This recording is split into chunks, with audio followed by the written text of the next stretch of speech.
तो last episode में हमने देखा था कि ये एल्डर बनी अशूरा को बता रहे होते कि आखिर इसे वो एनर्जी स्टोन कैसे मिलेगा। तो इन बातों को सुन के अशूरा किया था कि वाव ये होता है असली सिस्टम विनर के पास रिवॉर्ड खुद ही चल के आएगा। जिसमें एल्डर बनी किया था ध्यान रखना उस एनर्जी स्टोन के 10 मीटर के रेडियस में जो भी होगा उसकी कल्टीवेशन अपने आप ही इम्प्रूव होगी। इसलिए ये तय कर लेना कि तुम जहाँ भी होगे वो एक साथ और अकेली जगह हो, वरना वो एनर्जी बहुत ही जल्द खत्म हो जाएगी। तो अशूरा अब यहाँ से जाते हुए किया था thank you so much Elder बनी, अब मैं यहाँ से निकलता हूँ, मेरे दोस्त मेरा वेट कर रहे होंगे। मगर फिर जरा रुकते हुए किया था कि एल्डर बनी अगर मुझे फ्यूचर में यहाँ पे दोबारा आने का मन हुआ तो फिर बोला डायरेक्ट मैं यहीं पे इसी प्लेस में कैसे आ सकता हूँ। मेरा मतलब ये जगह प्रैक्टिस करने के लिए काफी ज्यादा अच्छी है। जिसपे एल्डर बनी किया था कि क्या ये तुम्हें कोई जंग का मैदान लगता है जहाँ पे तुम आके बार बार अपने शॉट की धार तेज करते रहोगे, या फिर कहे तो मुझसे ये तो नहीं कहना चाहते तो फ्यूचर में मुझसे लड़ना चाहते हो, बताओ लड़ोगे तुम मुझसे। तो अशूरा किया था कि एल्डर बनी मैं तो बस प्रैक्टिस करने की बात कर रहा था। आप जैसे महान खूंखार से जैसे पर्सनैलिटी रखने वाले एल्डर से मैं भला कैसे फाइट कर सकता हूँ। जिस पर आप अपनी तारीफ सुनते ही एल्डर तुरंत ही अशूरा को एक चाबी देती हुए कहते हैं कि वेल इसे रखो, यहाँ पे आने के लिए जब भी तुम्हारा मन हो तब तुम इसे यूज कर सकते हो। तो अशूरा भी धन्यवाद देते हुए कहते हैं thank you so much Elder बनी, आप वाकई बहुत ही ज्यादा अच्छे हैं, मैं यहाँ फ्यूचर में जरूर आऊंगा। और सीन चेंज होता है इन लोगों को दे दे जहाँ पे सारे लोग 5th फ्लोर के बेरी के पास पहुंचते हुए कहते हैं कि ये तो वाकई में टूटा हुआ है। जिस पर मोटू कहता है कि अब ये सब बात करने का समय नहीं है, क्यों ना हम 5th फ्लोर में जाके देखेगा आखिर बात क्या है। तब बाइसन कहता है कि नहीं ये फ्लोर कहीं ज्यादा स्पिरिचुअल बैरियर से कवर्ड होगा, यहाँ एंटर कर दे ये बात एल्डर को जरूर पता चल जाएगा। जिस पर मैडम कह रही है ये सही नहीं होगा क्योंकि यहाँ पे हम लोग अपने दम पर नहीं आए हैं। तब मोटू कहता है कि लेकिन मैडम जरा सोचिए कि आखिर इस फ्लोर में क्या क्या हो सकता है, इसलिए मैं तो आप लोगों से बस एक ही चीज कहूंगा। जिस पर बाइसन कहता है कि नहीं मोटू तुम ये नहीं करोगे वरना परिणाम बहुत ही ज्यादा बुरा होगा। तब मोटू उसेन बॉल को फील करता है, बहुत तेजी से भागता है और भागते हुए कहता है कि मैं तो जा रहा हूँ, जिसको नहीं आना है मत आओ। जिसको बाइसन बहुत ही फनी तरीके से कहता है कि गई भैंस पानी में। तब मैडम कहती कि ये गलत है, हमें बगैर परमिशन के 5th फ्लोर में नहीं जाना चाहिए। और फिर एक खुद ही 5th फ्लोर में भाग के जाते हुए कहते कि तुम लोग यहीं रुको, मैं उसे वापस पकड़ के लाती हूँ। जिस पर मेसियो कह देखिए आखिरी फ्लोर है, चलो यहाँ भी चल के देखते हैं कि आखिर यहाँ बात क्या है। वैसे भी हम तीनों का भी मन इस फ्लोर में जाने का, क्यों मैंने सही कहा ना। तब सीन चेंज होता है, हम दे देखिए इस कमरे में पहुंच जाते हैं और चाहते हैं क्या है कि आखिर कमरा इतना खाली क्यों है, यहाँ तो सिर्फ और सिर्फ एक ही बुक रखी हुई है। जिसके बाद ये लोग इस बुक को घेर के बहुत ही गौर से देखते हुए क्या है कि लगता है ये कोई स्टोन की बनी बुक है, लेकिन आखिर हम लोग इस बुक को पलटेंगे कैसे। तब आइसन क्या था इसलिए मैं कह रहा था यहाँ पे हमें नहीं आना चाहिए, देखो यहाँ पे आगे हमारे हाथ कुछ भी नहीं लगा। जिस पर मिसियो अपने पावर से यूज करते हुए क्या देखिए ये कोई मामूली बुक नहीं है, अभी मैं अपने पावर से सारी सिगरेट्स को अपेयर करती हो।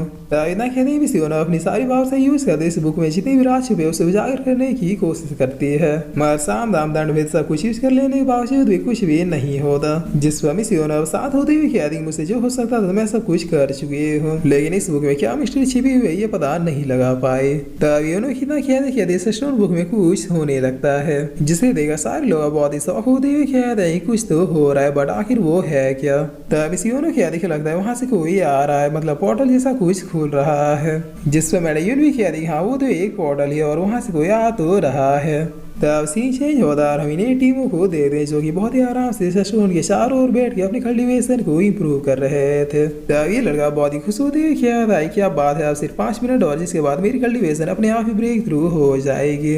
जिस पर दूसरा वाला डिसाइबल किया था कि ऐसे तो जैसे कोई मैजिक हो रहा है, आज तक मेरी शक्तियां कभी भी इतनी तेजी से नहीं बढ़ी थे। हम लोग 5 साल जितना मेहनत करने के बाद अपनी कल्टीवेशन ग्रो कर सकते थे वो तो आज इस पावर की वजह से हो गई। अच्छा वो टायरिंग साइड और फ्यूगा साइड और क्या है वो नाइट सोर्स साइड यहाँ पर नहीं आया, वरना खाम खाए उन वेस्ट को ये पावर देनी पड़ जाती है। इनकी कहते ये स्टोन अब यहाँ से अपने आप ही डिसअपेयर हो जाता है। जिस पर ये लोग बहुत ही शौक होते हुए कहते हैं कि ये क्या वो स्टोन अपने आप ही कहाँ चला गया। तब डिसाइबल कहते हैं उस स्टोन की सारी एनर्जी खत्म तो नहीं हो गई। जिस पर ये लड़का कहता है कि बकवास करना बंद करो, हमने सिर्फ 1 घंटा ही कल्टीवेट किया है, इतनी जल्दी भला इस स्टोन की एनर्जी अपने आप ही ड्रेन कैसे हो सकती है।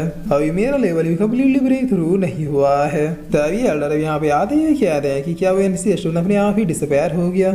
लेकिन ये कैसे हो सकता है, ऐसा होना तो नामुमकिन है। जिस पर इधर हम लाइब्रेरी का सीन देते जहाँ पे मिस लुइस इस पोर्टल की ओर देखते हुए कहती है कि वो पर्सन तो कुछ जाना पहचाना सा लग रहा है, लेकिन वो अचानक ही हमें देख के रुक सा क्यों गया। और अब तभी यहाँ एनसी स्टोन आके अपेयर हो जाता है। मैंने यूनो काफी ज्यादा डरते हुए कह दी यार यहाँ तो पत्थर गिर रहा है, चलो भागो यहाँ से। जिस पर मोटू कहता है कि नहीं रुक जाइए, कोई मामूली पत्थर तो नहीं लग रहा है, लेकिन ये अचानक यहाँ पे अपेयर क्यों हुआ होगा। मोटू की कहते कहते स्टोन की पावर निकलने लगती है और इस सबको मिलने लगती है। जिस पर मिस लुई कहती कि बेटी ये कोई मामूली स्टोन नहीं है, इससे निकलने वाले एनर्जी बहुत ही ज्यादा प्योर है। तभी स्टोन अपने आप ही हवा फ्लो करते इन्हें कंटिन्यूसली पावर से प्रोवाइड करना शुरू कर देता है। जिस पर मोटू कहता है अरे कहीं ये पावर हमारी, मैडियन कहती बिल्कुल मोटू ये पावर ऑटोमेटिक हमारी कल्टीवेशन को इम्प्रूव कर रहा है।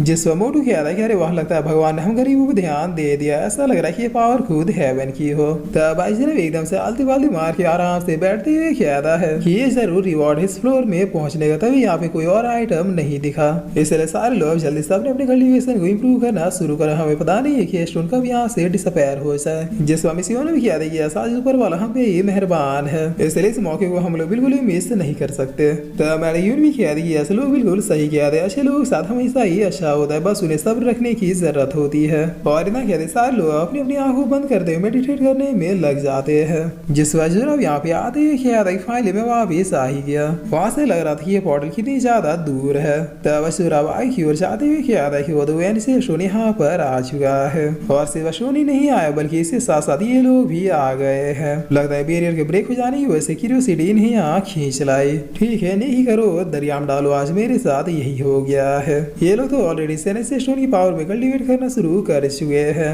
मुझे भी अब देर की अपने कल्टीवेशन को स्टार्ट करना चाहिए, वरना सारी एनर्जी को यही लोग कंज्यूम कर लेंगे। ना कह दिया जोरा यहीं पे 10 मिनट के दायरे के अंदर ही लोगों के पीछे बैठ जाता है। और बैठते हुए क्या देखा हाँ ये जगह बिल्कुल सही है। और मुझसे पहले किसी और की आंखें खुल भी गई तो फिर उन्हें लगा कि मैं पीछे से आके बैठा हूँ। जिस पर आप सीन चेंज होता है और हम इन 8 टीमों को देखते हैं जो कि बहुत ही ज्यादा भड़कते हुए कह रहे थे कि ये पावर तो हमारे लिए था ना, अचानक ही गायब क्यों हो गया। बस 19-20 का ही फर्क था, वरना हम लोग ऑलमोस्ट अपने अपने लेवल को ब्रेक थ्रू कर लेते। तब और डिसाइड भी किया था कि हमने तो बस स्टार्ट किया था, इतने में ये पावर इतनी जल्दी खत्म कैसे हो सकती है। जिस तरह से एनर्जी स्टोन हमारा काट के गया उस तरह से 2 लड़कियां भी काट के नहीं जाती।